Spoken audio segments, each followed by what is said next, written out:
Welcome to BeFM Drama, where we turn great literature into gripping radio.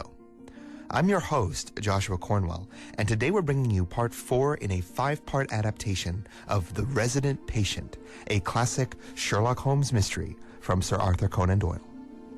This story centers on Dr. Percy Trevelyan, a successful young doctor who was able to start in his business thanks to the generosity of a mysterious gentleman named Mr. Blessington, who offered to front the cost of renting the doctor's practice in exchange for 3/4 of his profits and constant access to his services as a live-in resident patient, a fairly common arrangement at the time when a doctor's medical practice often doubled as their home. This cozy arrangement was thrown into disorder when Blessington read something in the newspaper that made him suddenly anxious and afraid. Soon after this change, a pair of mysterious men, presenting themselves as a Russian nobleman and his son, appeared in Dr. Trevelyan's office. During his examination, the elderly nobleman suffered a sudden seizure, and Trevelyan left the room for a moment to find some medicine. When he returned, he found the nobleman and his son had disappeared. The two men returned the next day and apologized for their sudden departure, and Trevelyan thought little more of the incident until Blessington called to him in horror and claimed that someone had broken into his room. Nothing was stolen, but Blessington was so upset that Trevelyan sought out Sherlock Holmes. Holmes and Watson have returned to Trevelyan's medical practice to investigate, but Blessington has been so unwilling to answer the great detective's questions that Sherlock Holmes has stormed out of the house in disgust. A minute after Sherlock Holmes' sudden outburst, we had left Trevelyan's practice behind us and were in the street walking for home. We had crossed Oxford Street and were halfway down Harley Street before I could get a word from my companion. Sorry to bring you out on such a fool's errand, Watson. It is an interesting case, too, at the bottom of it. I confess I can make very little of it.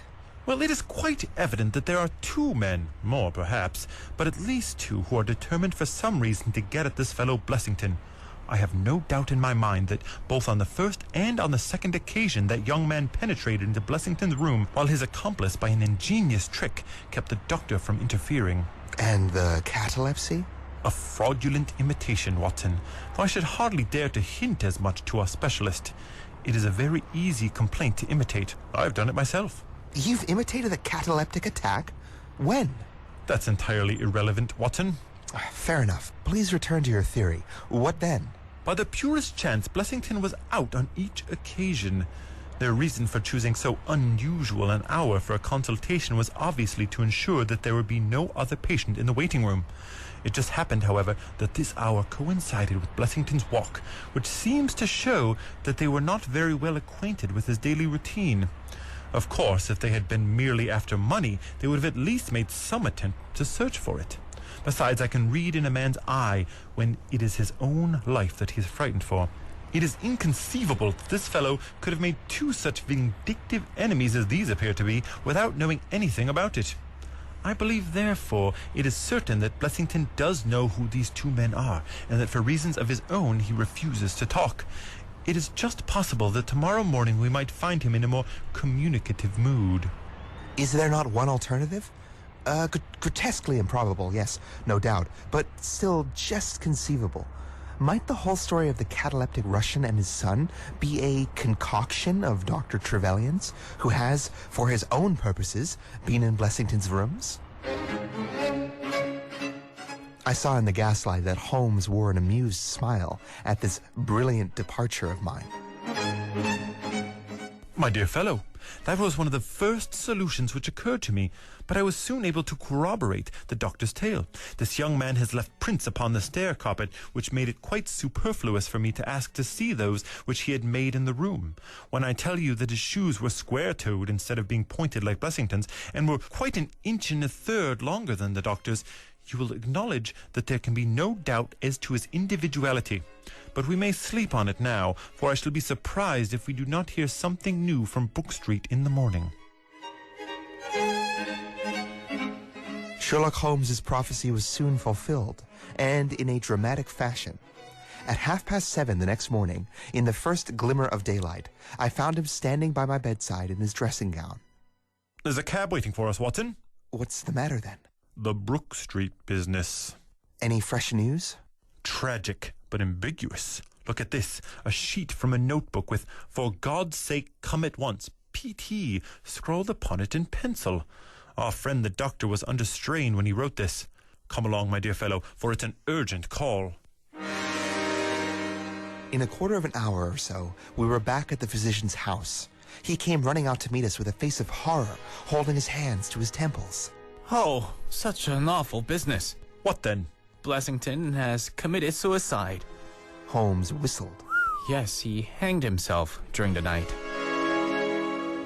We had entered, and the doctor had preceded us into what was evidently his waiting room. I really hardly know what I am doing. The police are already upstairs. It has shaken me most dreadfully. When did you find out? He has a cup of tea taken in to him early every morning. When the maid entered about 7, there the unfortunate fellow was hanging in the middle of the room. He had tied his cord to the hook on which the heavy lamp used to hang, and he had jumped off from the top of the very box that he showed us yesterday. Holmes stood for a moment in deep thought. With your permission, I should like to go upstairs and look into the matter. We both ascended, followed by the doctor. It was a dreadful sight which met us when we entered the bedroom door. I have spoken of the impression of flabbiness which this man Blessington conveyed.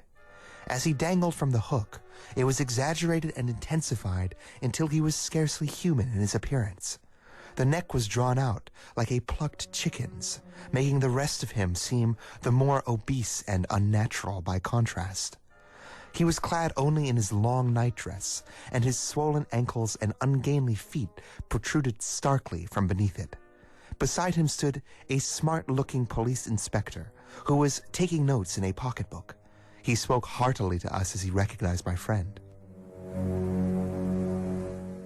Ah, Mr. Holmes, I am delighted to see you. Good morning, Lanner. You won't think me an intruder, I am sure. Have you heard of the events which led up to this affair? Yes, I heard something of them. Have you formed any opinion? As far as I can see, the man has been driven out of his senses by fright. The bed has been well slept in, you see. There's this impression deep enough. It's at about 5 in the morning, you know. The suicides are most common. That would be about his time for hanging himself. It seems to have been a very deliberate business.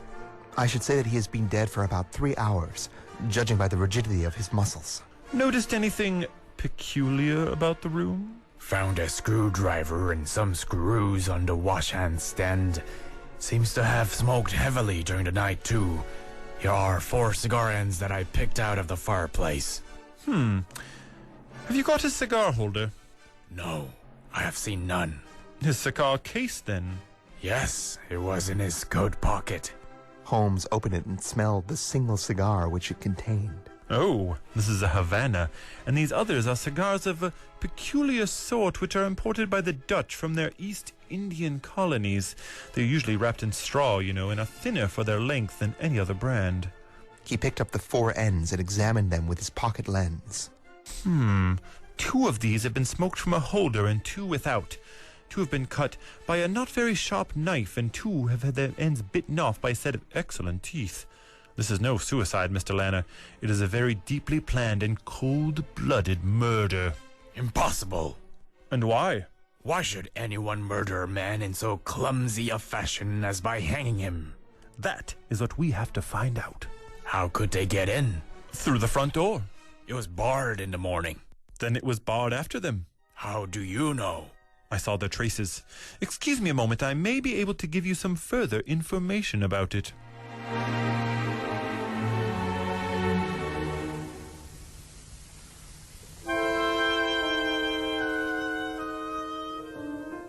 Blessington has been hanged. The circumstances unclear. Inspector Lanner has judged the death as suicide, brought on by Blessington's ever-increasing nervous agitation, but Holmes has declared the crime a murder. How has the great detective come to the idea that Blessington was killed, and why would any criminal choose so clumsy and complicated a method as hanging for a murder? What possible connections might there be between whatever Mr. Blessington read in the newspapers that first upset him, the strange appearance of the two Russians, the intrusion into Blessington's rooms, and the man's sudden and untimely death?